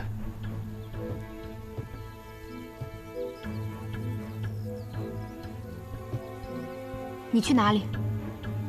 天启，你去抢亲？你疯了！我不允许！天启城那地方不亚于龙潭虎穴，你现在去就是去送死！死不死是我的事，与你无关。怎么与我无关？你死了，我父亲怎么办？你死了，我们北阙何时能复国？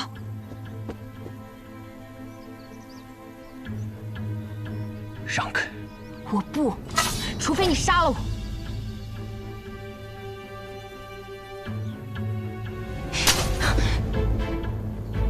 没有人能拦得住我。叶鼎之！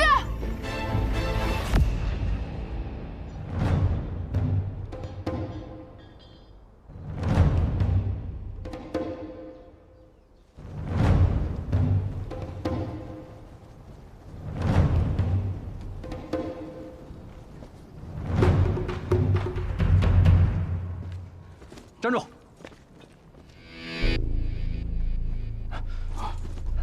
请。这是谁啊？是陛下亲选的贴身护卫，但还未正式赴任。听说陛下打算将他培养为禁军统领。这看着也没什么了不起的。哎，这拿着影字牌的，可没一个是好惹的。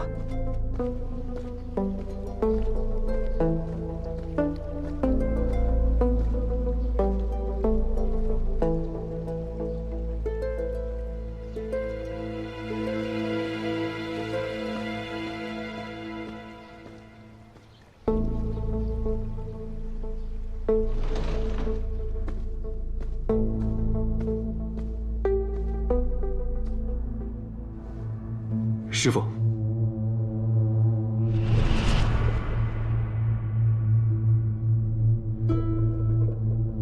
今天好雅兴啊，把天启城都逛了个遍。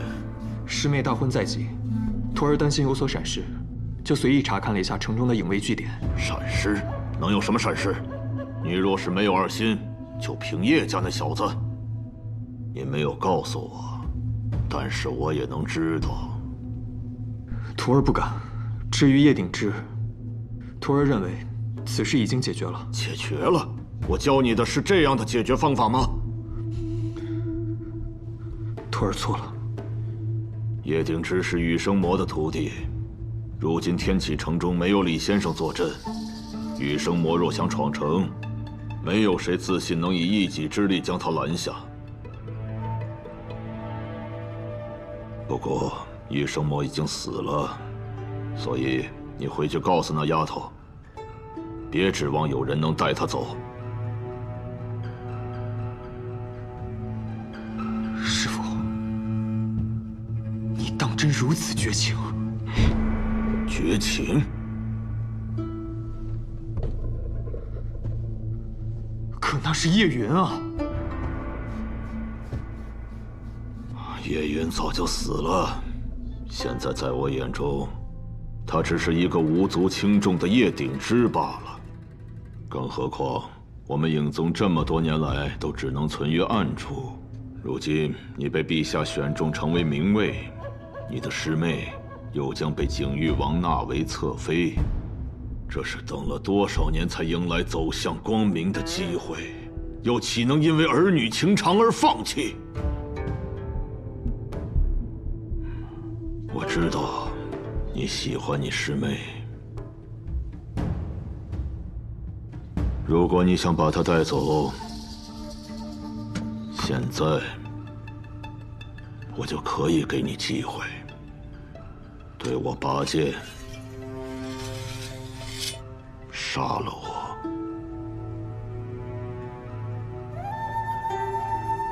徒儿不敢。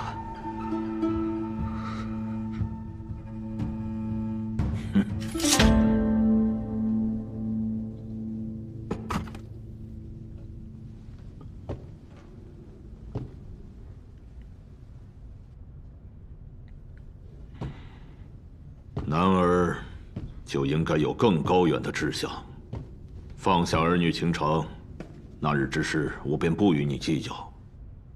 今日让你过来是要告诉你，婚礼结束，你就到陛下身边去做你该做的事情，听到了吗？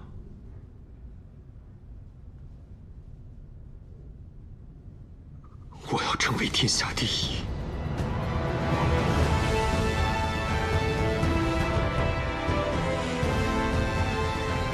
我要成为天下第一，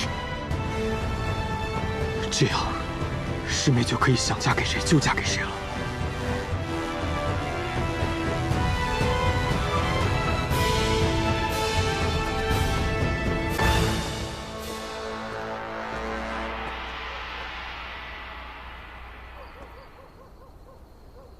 出来吧。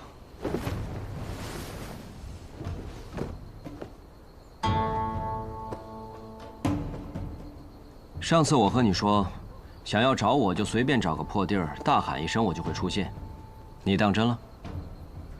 为什么找我？因为你很有趣，我们白小堂对任何一个有趣的人都很感兴趣。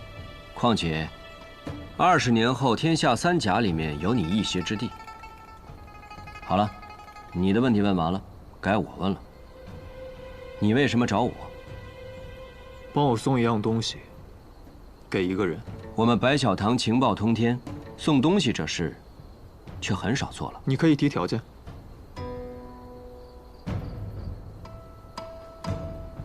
我可以帮你送这个东西，但你以后得为我做一件事情。好，你就不问问是什么事？不必了。你是个聪明人，你让我做的事，我必定不会拒绝，也无法拒绝。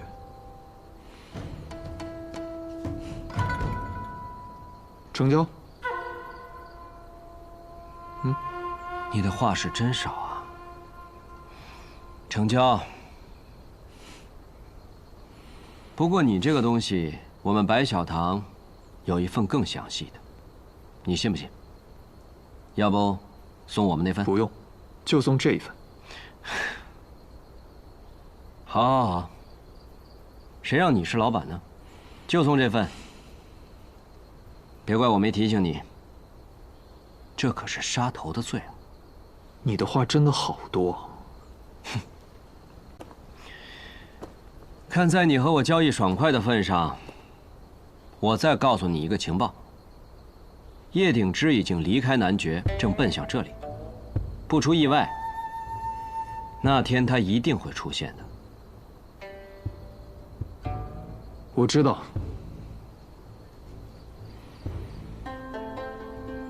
就算是隔着万水千山，他也一定会来的。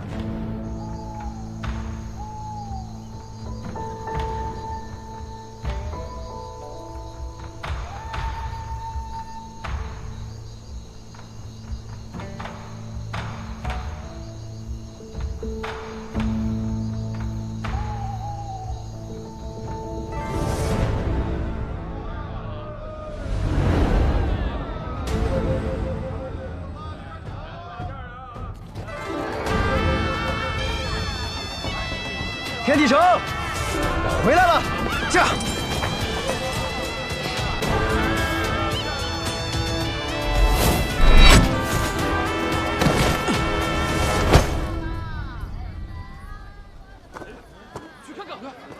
世子爷，世子爷也是你叫的？哎，你这臭小子！怎么一遇到我就一副倒了霉的样子？这半年之久没见了，就没有半点儿思乡之情？思念爷爷是有的，思念母亲也是有的，思念你也有那么一点吧。臭小子，脾气没长进，功夫倒是厉害了些。走吧，既然遇到了，便同行吧。世子爷这是要去哪儿啊？我来天启城是来赴景誉王婚宴的。萧若风邀我先去学堂一句，看你这架势，不也是去学堂？你也要去参加婚宴？吁，见过世子爷。你是东君的朋友？晚辈司空长风。与东君呢？不是朋友，是我兄弟。更是我小师弟。好，那便一起走吧。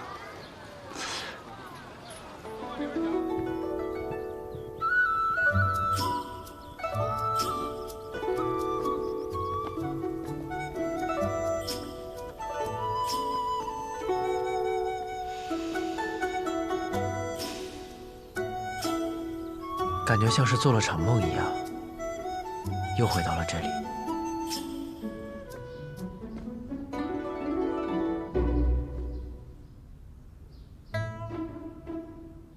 世子来了，镇西侯世子百里成风见过王爷。师兄们，别来无恙。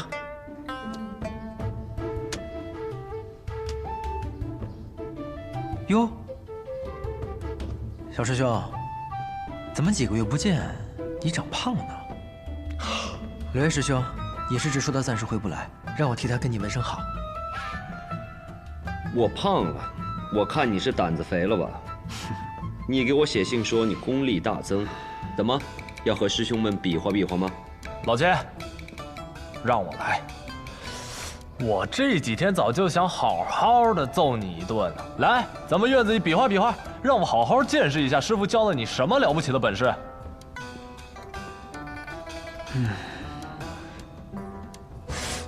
师傅真把双手刀剑术交给你了？那可不，要不师弟我给你长长见识。东君，你给我安静些，要想胡闹也得过了今日。世子说的对，各位师兄，你们先在此歇息，1个时辰之内自会有马车来迎。我先行告辞了，皇兄还在府内等我。至于世子你，要不要和我一起去见一下皇兄？景玉王现在方便？他自然是方便的，新郎官嘛，也不需要他做什么。好，东君在这里等着，时辰到了，和其他公子一同过来。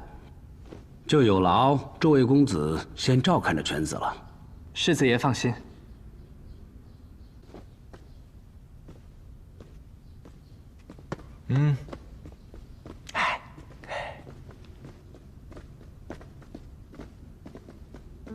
怎么感觉这俩人有事瞒着我呢？他们不是想瞒着你，只是他们说的事，师弟不一定感兴趣。哼，反正不是什么好事儿。东君，再过几日，我们便要离开天启城了。师兄们，是不是最近天启城中发生了什么事情？这小半年也没什么特别的事，只是到了该分离的时候了。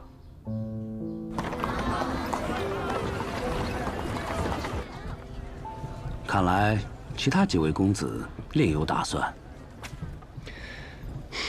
我们是师兄弟，但毕竟不是亲兄弟。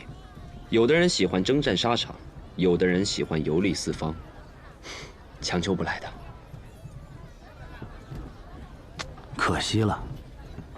其实，如果我不是出身皇家的话，或许我会和他们做一样的决定。浪迹，既然说到我了，那我就简单说一下吧。我呢，早就被家族给放逐了，现在就是无家可归，江湖浪人一个，潇潇洒洒。说得很好，哎，下次不要再说了。嗯，对了，在见兄长之前，有一个问题想请教世子爷。王爷请讲。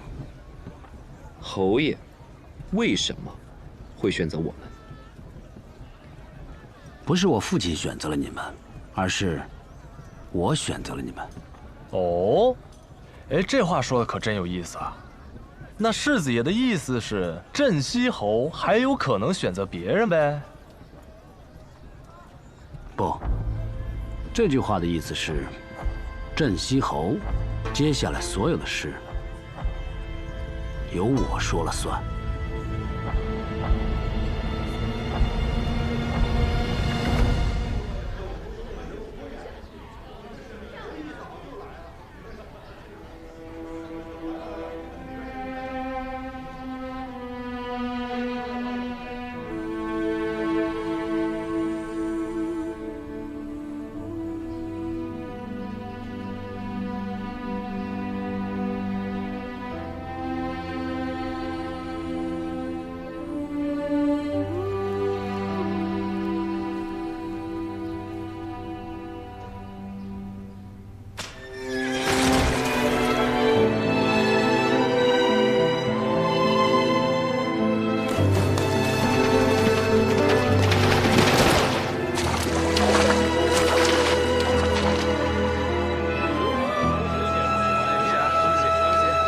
许久不见。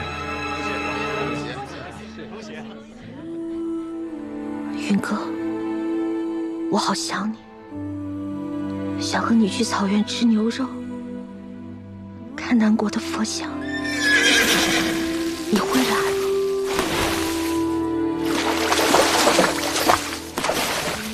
快去，等我。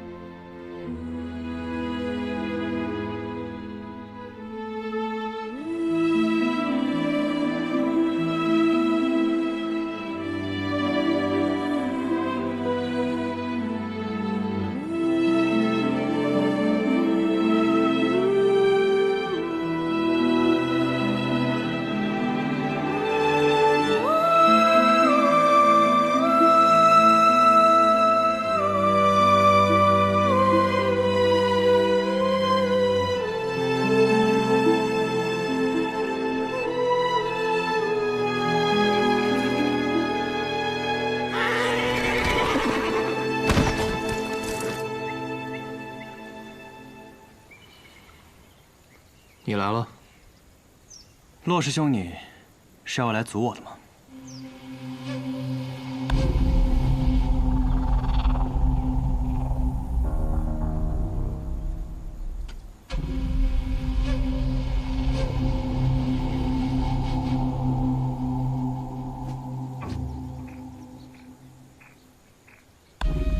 你这是要做什么？这天启城中有不少人认识我，我不希望有不必要的麻烦。原来姬若风说的人是你。这是天启城内影宗势力的布防图，攻城之前背在心里，才有一线生机。你要跟我一起去抢亲？你不怕你的师门了？这件事我筹谋许久了，不然也不会有你看到的这份卷轴。但此事若想成功，只有这一次机会，所以我才一直没有出手。即使你不来，我自己也会去的。带上。不必了，我本就是朝廷重犯。上一次和天启城那些人只是匆匆一见，而这一次，我要让天启城好好记住我的脸。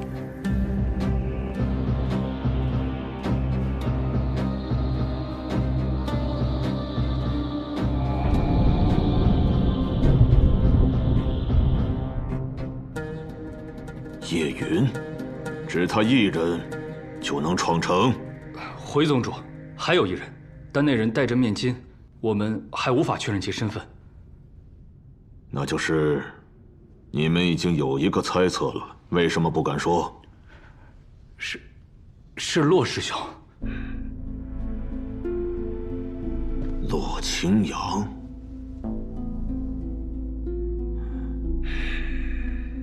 你还真不愧是我的好徒弟啊！公子，大事不好了！我们在影松的细作传了个大消息过来。什么细作呀？那是朋友。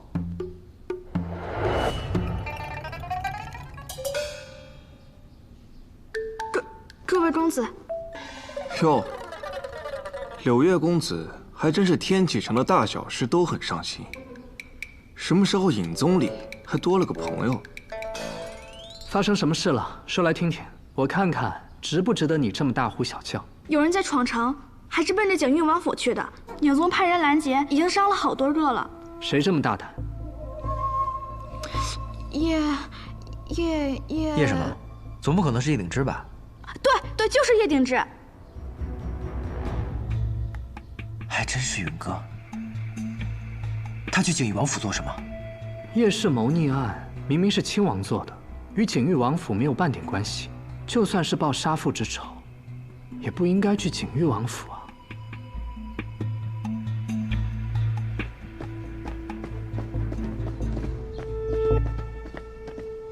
去找叶鼎之。先生，早就知道了吧？你可知道叶鼎之这次是来做什么的？报仇。景玉王要娶的是影宗宗主之女，易文君。文君？文君不是早些年就离开天启城去各地游历了吗？我们还因此断了联系。这可是他在信里亲笔同我说的。那看来这封信是有心人之举了。影宗这帮混蛋！所以你是去帮他，还是拦他？这一边是引你入学堂、真心待你的师兄的亲哥哥，一边是你儿时的玩伴，与你出生入死的兄弟，你要怎么选？我只想知道，文君，他喜欢景玉王吗？我只知道，上次叶鼎之来到天启城的时候，重逢易文君，他们二人差点私奔。既然文君还喜欢着云哥，我帮谁还不够明显吗？果然，你站在了叶鼎之这一边。不，我是站在爱情这一边。长风，要走就走。走。少年人真是好，做一个决定，只需要最简单的理由。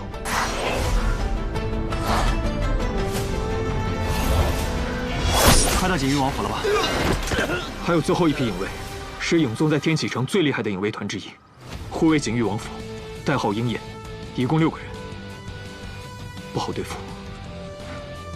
除了影宗的护卫，锦衣王府中另有高手坐镇吧？锦衣王并不精通武艺，但他有个弟弟，叫萧若风，师从学堂李先生。是他呀？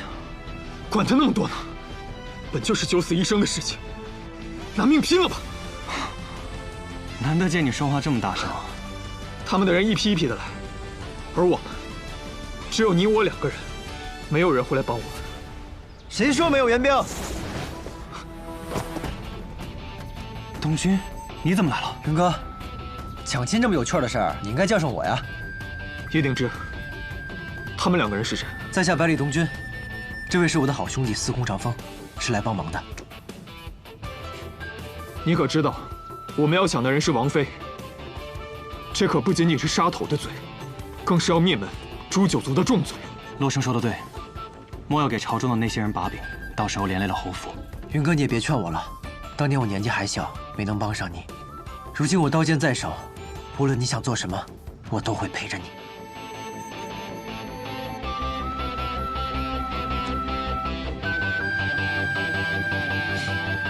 我本就是无名之辈，就无需蒙面了。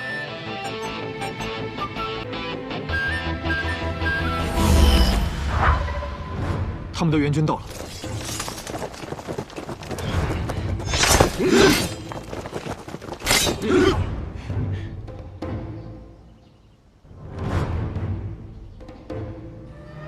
叶鼎之，带个人先走，这里交给我。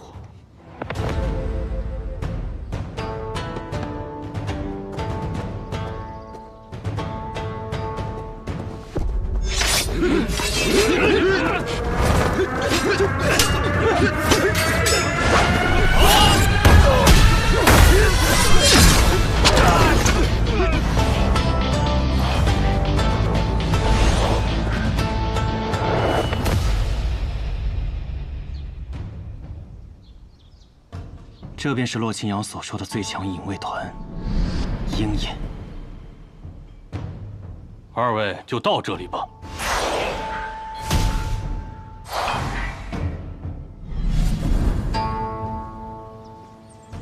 有人抢亲。抢亲？虽然小师弟蒙了面，但是那把不染尘和传自世子爷的瞬杀剑法，真的很考辨人。什么？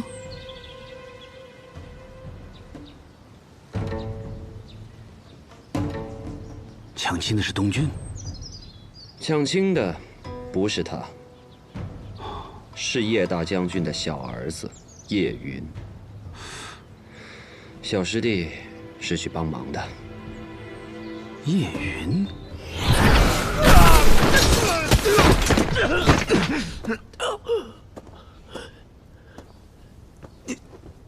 你的剑法独此一家，这蒙面也没有用的。果然瞒不住你们，师兄，你是不可能成功的。我知道，但如果我不试一下，我会后悔一辈子。师兄，跑！